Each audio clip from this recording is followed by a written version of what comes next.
should say I'm Andrew Caskie, I'm Managing Director of the firm, and this is my colleague James Atherton, who's our head voicer.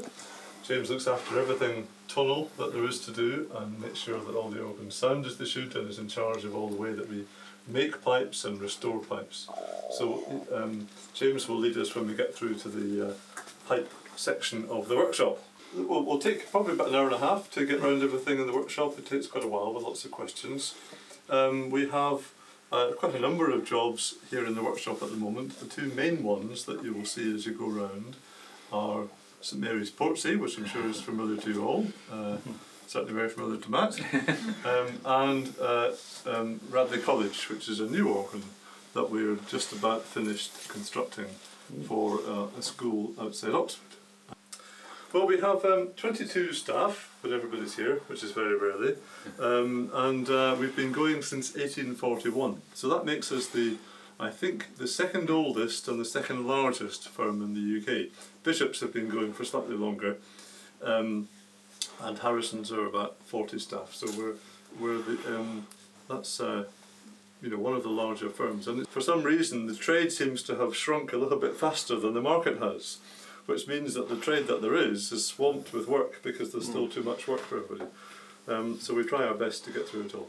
But it's not just a question, it's very difficult to change that and be flexible because it takes a long time to train organ builders. And we work hard at trying to take on new staff and train them, because it can take 5-6 years even to become broadly competent in a good variety of organ building skills. So many organs, including Portsea, were tinkered with in the 60s and 70s in the name of improvement. And it was just considered part and parcel of work at that time that you would cover everything with gloss paint, make it look nice and fresh, and modernise this and replace this and add playing aids and so on. But that means that the original concept of that organ is gone. And so, yes, this would look smarter, I don't deny, if we repainted it with black gloss paint. But this is paint from 1889.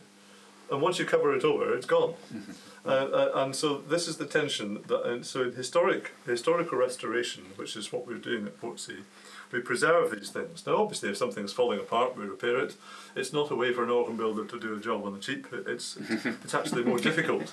But that's why, for example, this hasn't been repainted, and so that people that come along in 40 years' time can still see the original paint finish on the chest. A small wind trunk from Portsea. Now, obviously the wind is produced by the blower, and then it is pressure is set, and it's stored in 6 reservoirs inside the organ, and then it's distributed around the organ through a variety of metal and wooden wind trunks. And this is a small wind trunk which has been restored, and what we've done to this is we've repaired splits. So you see that's been leathered over and glued, and then where there are joins in the wood where you might get little seepage of wind out, that's all been re-leathered. It would have been leathered originally, and then we've put new bedding felt onto the flanges, so that when that's screwed up tight against another face which has got felt on it, there should be no wind seeping. You should be able to get an impression from the console of how the organ's going to sound and the quality of it simply by looking at the console. And the 1965 console at Portsea was well enough made, but it was totally incongruous with this wall of Victorian diapason sound that came from it, and that really affected the way you play it. There's a big trade supplier in Germany called Laukoff, who've been going for nearly 200 years, and we used them typically for buying blowers, particularly big ones, and for large metal pipes bigger than we can make here ourselves. And we got this, it's arrived here in Malvern 4 days before Laukoff closed, which we were very glad when it arrived. New blowers are much quieter, and this will be in a big wooden cabinet, heavily lined, so we're not concerned at all about the noise of this, and this will actually be inside the organ, sucking in air from inside the organ chamber to blow into the pipes. On the continent, often the organs have straight but concave, and my personal preference is one of them. But we tried to persuade Matt to go for a straight and concave one, but he wasn't having it, and so it's going to be, that's my favourite pedalboard, straight and concave. Yeah, rack boards, they hold the pipes. So the pipes sit on what's called an upper board, that's what takes the weight on the top of the soundboard, but something has to stop those pipes falling over.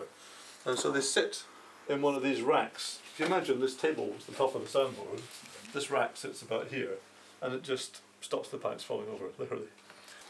So of course the facade pipes don't sit on a soundboard, and so you have two ways for feeding them their wind. They can either be, basically sit on a pipe block with no mechanism, and the wind is conveyed to that block through long tubing from the soundboard. And that, for example, is how all the facade pipes at Portsmouth are winded. Yeah. Did you allow for that one to post at the end? Yeah. So sometimes some pipes in an organ are blown much harder than others, so you need a higher wind pressure. Now whatever pressure you've got coming out your blower, you can never go higher than that. You can step it down frequently with lots of reservoirs, but you can never go higher. Much of the flue work at Portsea is on even 5, 6, 7 inches to try and blast it into the building. But let's imagine we were putting a tuba in at Portsea, which we're not, but let's imagine we were. Typically it'd be on something like 15, 20 inches. Now we could just specify an enormous blower that produces 20 inches, and then we'll have to step that down significantly for most of the organ. The disadvantage to that is it makes the blower bigger, but it also is noisier because you've got a lot more trunking with 20-inch wind in it trying to escape. Much more chance of a leak. And so you're far better to specify the blower that covers the majority of the organ, and then for perhaps just one stop that needs to be much higher, you have another smaller blower which we call a booster blower. To get one out here is, let's see, there's the weight on it. This is zinc here, and that's just really for strength. This is plain metal, but the rest of it, So more lead than tin. Yeah, it's mostly lead. And then we get into the trebles, and we've got spotted metal. And these are the treble ones. Spotted metal is an alloy of lead and tin, so it's about 50%, sometimes a little bit more tin. So there's more tin in it than lead, and it's a much harder material, and actually the harmonics act in a much different way, so you get a much brighter sound. And we use, for our flue pipes, we use almost exclusively spotted metal. It's a nicer sound, but yet there was work done on the reed in '65 by Walkers, which was actually done quite well, and we couldn't quite work out why they would have done that if they hadn't done the pitch change. So it still is up for conjecture. We just don't know, and there are going to be things looking through the back through the archives and what have you. There are gaps where we just have to sort of take a guess. So anyway, so what we've had to do with the oboe, we were lucky in many respects because when Walkers did their work, we can tell that this oboe was definitely always capped because we can see the old solder marks at the top. So that was because sometimes they're open, or sometimes they're tuned from the top. Now we knew that wasn't the case, and we were looking at the way that these openings here, the regulation slots, were cut, and we're looking at the way that the metal has acted over the years. So we can see the difference between metal that's been cut in 1898 as to metal that's been cut in 65 as to metal that's been cut in 1980 because of the colours, the way the patina is on them. So we're able to see. The other thing here is that there's a very clear regulation slot, and that's consistent in Walker's style of that period. So the organs that we've been to look at, we went to Charlton in London, we went to Northampton to look at the big, which is quite similar to the Portsea organ. We were able to see these sort of signatures, if you like, of Walker's. So that then gave us a starting point with particularly the oboe, because we didn't quite know what to do, whether this was completely open here, whether it was completely closed, but we knew that was a regulation slot. And so doing some experiments with the pitch that we've decided on and the wind pressure that we know on the voice machine, actually we got the sound closest to the sound that we've heard in other Walker organs.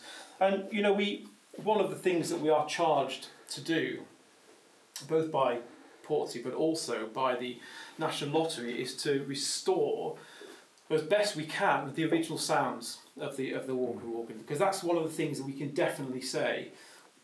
Well, definitely is not is the wrong word, but that's the closest thing we can kind of pin the whole organ to, because from a mechanical point of view, it's kind of lost its way. You know, it originally had Barker machines, it had, you know, pneumatics to pedals and all that sort of stuff, and there's no evidence where any of these things originally were, how they worked. There's no other organ that has them, so we can't copy something. We couldn't go back to a full reconstruction from the point of view of mechanics. So the tonal side of the thing was really the thing we could grasp and say, yeah, we're going to try and sort of get this back. So this was important to get this oboe back to as close to possible as we could. Has the pitch been raised or flattened over time? It was flattened. Flattened, yeah. So we're putting it back. We're putting it back to... It was slightly sharp when I was there. Yeah, it's like 444. If you have an open reed, the sound is a lot freer, which means that you keep the openings in the shallots smaller. As soon as you cap it, that has an impact both on the tuning and the sound of the clarinet. So they've opened the shallots up to get probably broadly the same sound as it was before. We can't quite work out why they did it, because they're hooded. They wouldn't have dust going in anyway, and that's the reason for hooding an orchestral reed like that. It's not to sort of direct the sound like you would in a tuba, for instance. It is just to keep the dust and dirt out of it, because they have thinner tongues. They tend to be on less wind pressure, and so they're more susceptible to going off speech with dirt and dust. There is this tension, constant tension, and we've got to try and sort of work our way through the fog. And you know, one day you think, no, we'll just leave it as it is, and the next day you think, maybe we should probably put the hoods on. And the great trumpet had been hooded, and again, superb stop, sounds really great. But when we went to Northampton, we could see that actually the original Portsea stop would have had pepper pots on. So we're actually going to make complete new tops for those and put the pepper potting back into them. So like I say, most of the flute pipes for our organs are made in-house. We do all the repairs ourselves. You know, we've had to make a new shallot for I think it was the swell horn, because one of them was missing. So we can do every single process, but we don't, like I was saying before, we don't do every single process with a new organ, like I say, making the reeds and stuff, because we just haven't got the capacity. We would need 5 guys in here. We'd need a metal shop 3 times the size of this, and a workshop, you know, 4 times as big, just to accommodate all that. So the bottom octaves of all Walker's organs of that period actually was a really solid sound, not so much about the brassy sort of harmonic edge on it. So we experimented one and leathered one, and the sound that came out was magnificent. That was a great day, wasn't it? Oh, it was lovely, yeah. So we've done this is the swell contrafagato, and these have all now been leathered. Let's get them out and put back together. And so all we need to do now is to put the correct amount of weight on the bottom of it and make sure that the curve is okay. They added extra curve in 1965 just to get, again, if you put more tip curve on it, you get a brassier sound, and so that's what they did. So we need to sort of check all that. There's a lot of wind going through these. Just quickly, just explain how the wind comes in. Yeah, wind comes in through the tip hole and then sets off vibration of the tongue against the shallot. And depending on where the tuning spring is, if you move it down, it'll get sharper. You move it up, it'll get flatter. And that's basically the business of tuning them. But with this leather added on, you get a much darker, more solid sort of sound. And actually, putting leather on a shallot, a voice's dream, because it takes away. If you've got a bit of a flat on a tongue, you get a rattle with it, so the curve has got to be exact. If you put leather on the shallots, you can do whatever you like with it. Because when our guys, something lands on their bench, whether it's in here or next door or out there, their natural instinct, which is very laudable, is to make sure that it's as good as it can possibly be in their mind when it leaves. Now, if we're building a new organ or we're rebuilding, then absolutely. But if we're doing a historical restoration of an older organ, there might be things about it, either the way it's designed, or the way it's made, or the way it's voiced, that, well, we wouldn't do like that. And, well, what do you do then? It's not. We're meant to be preserving and capturing the original vision of the original builder, whether we like it or not. And so that can require a certain discipline to put things back, which you either quite like, or to undo things that have been changed to it. They were knocking organs out so quickly, they literally just cut them open, blow it, make it work, chuck it in the organ, and that was that. And so what we would do normally when we pull a rank of pipes out in a rebuild, is that we would lower the cut-up so they were all the same. You're at a starting point, but of course on this organ we couldn't, because that's not what we were charged to do. So we've had to document everything. And when they've got on the voicing machine, I've had to do the best I can to make the pipe sound at its best, even though I know that I could make it better with shooting the languid off and re-nicking it and putting we could make it absolutely uniform and beautiful, but that wouldn't be the right thing to do.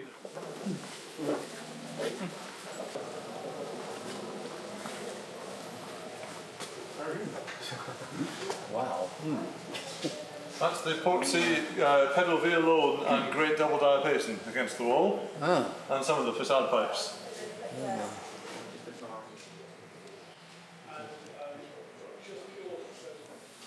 So we've got the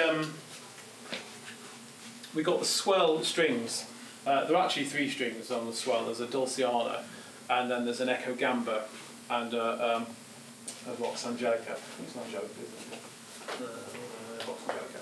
Yeah, and you can see that this echo gamba here is made of spotted metal. So they wanted to get a brighter sound by using this from them. And then they're slotted at the top to give an even stringier effect. And this stop again had been through the wars, and the cut-ups aren't quite all the same, and they weren't all speaking the same. So all I've had to do and tried to do here is just make sure that every pipe speaks at its best, despite what's has sort of happened to it in the past. But actually, it's come out quite all right. So this is the gamba.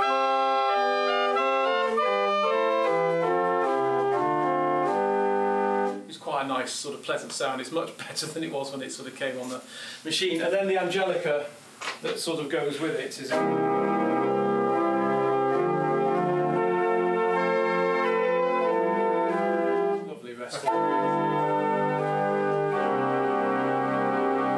Of course, we're hearing that at the original pitch now as well. Yes, so the pitch has come down because they flattened the pitch, and the slotting was less because of the pitch being flattened. Actually, that alters the character of the sounds as well. So the strings before just didn't quite have that sort of ethereal effect, because the harmonics that was sort of set up by the original voice weren't there. So we've been able to kind of get that sound back.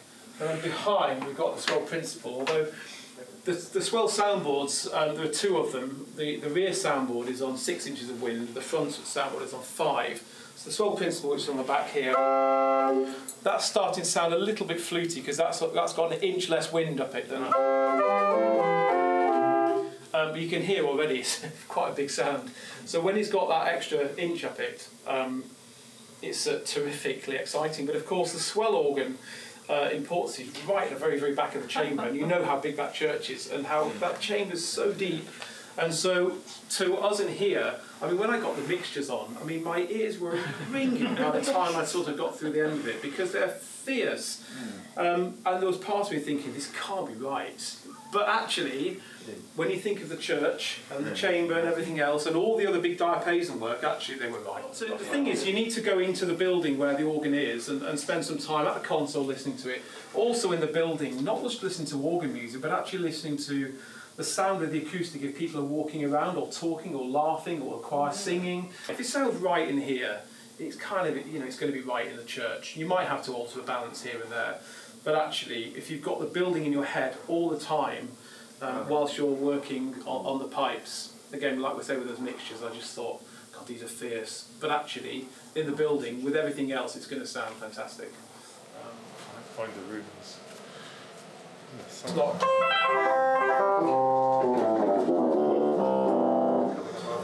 And we've got this sound by having trumpet shallots in the bottom rather than oboe shallots. An oboe shallot would be a little bit wider than this but have a narrow opening. The opening on this shallot is actually quite wide down here. If I'll take it to pieces and show you.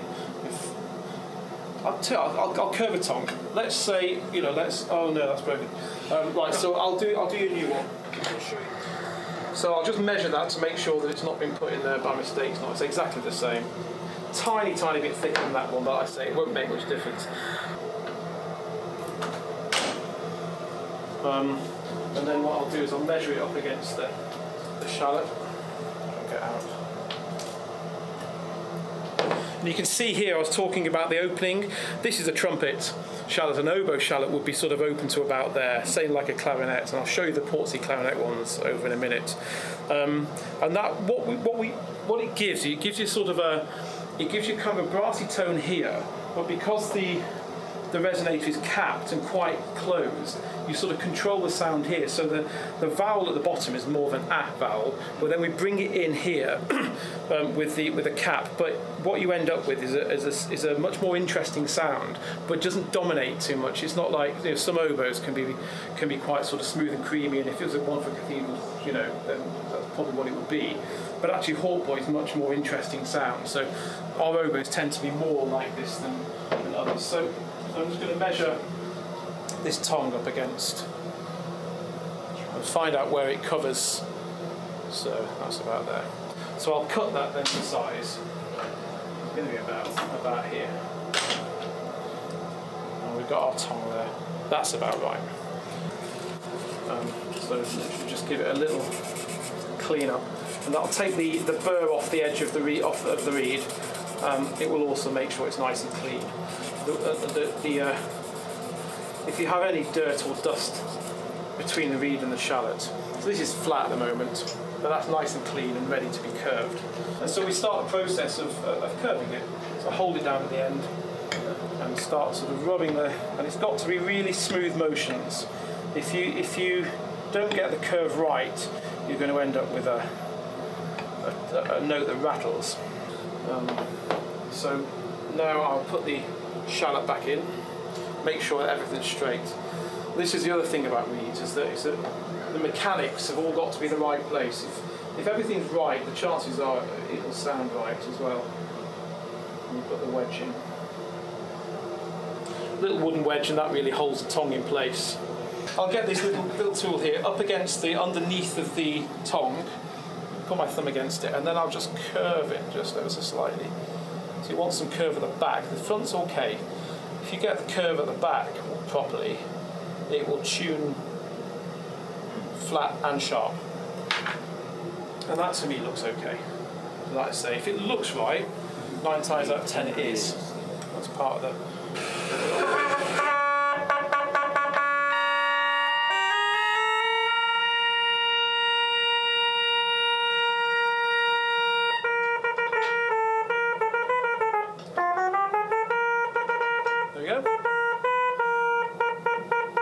So that's the process that I've got to do 61 times with each rank. This is the equivalent shallot on the contravagato, which is a trumpet shallot. So this is the contravagato shallot here. Matt, you might want to come and just have a little look at this. Which you can see has got, this is what we'd expect from a sort of an English trumpet shallot. This is bottom, it's the equivalent note on the clarinet. I'll just take that out. Actually, the opening is pretty much the same. A clarinet or shallot ought to be closed to about there to give that sort of woody sound. But I can see, looking down here and looking in some of the other ones, actually that it's been opened up with a file, which is the way that you would do it normally. When you make a shallot, it's just a round piece of very hard brass. There's that lovely scene where Trigger and Del Boy are sort of sitting down, and Trigger says, I've had this broom for 15 years, and it's had 6 new heads and 5 new handles. Yeah. Right? So, and it's the same thing, where do you start? What would you then end up with in terms of a clarinet? Would you end up with a Nicholson clarinet? Would you end up with just a copy of a Walker we tried to get to the sound? Or do we accept what we have, document that because it's a beautiful stop, and say, this is what we've done, this is why we've done it? Slightly darker ones are the original paint from 1889. This is the swell double diapason. And then, for some reason, the pedal bourdon was painted grey at some point. And there's a perfect example. They do look smarter, but you'll never know what they were originally looked like.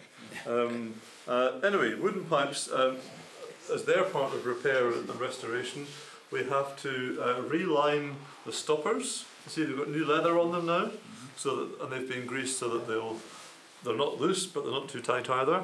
And then lots of splits have been repaired, and bits of the pipes have been leathered.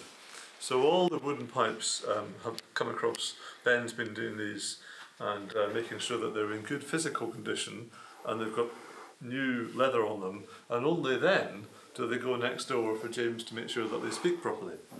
This is the notes 1 to 20 of the great double diapason. And it's quite a small chest, and yet those massive pipes on there are fed from here with lots of conveyances.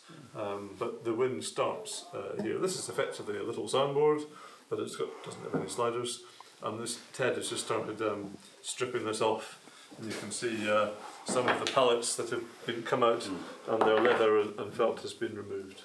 This is the mill where we do all the more beefy woodworking, and also we store a lot of the timber to season in here. And you see lots of different thicknesses of ply, and then oak and poplar over there, and various machines around. So this is the main part of the new organ for Radley. You may just have heard James mention there that some of the organ is in the chamber at the side. So this is going on the west gallery of a long rectangular chapel. So prime position for speaking out, all the pipes to speak. But the big organ, but we can't get quite all the organ that we need into this case. And the case can't be any bigger. And so there is a chamber at the side where the open wood and all the pedal reeds are going, but the sub-bass, bourdon and so on are in this chest.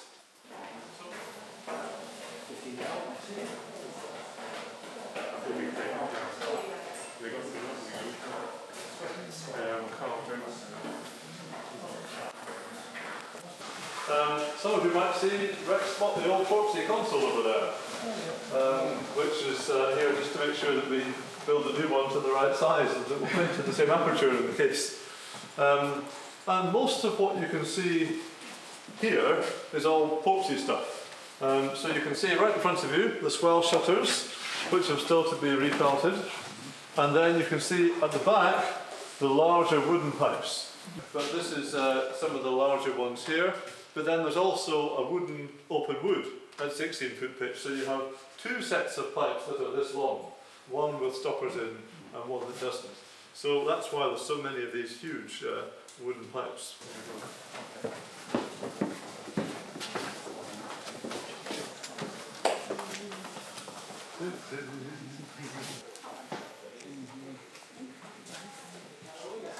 We're nearly done.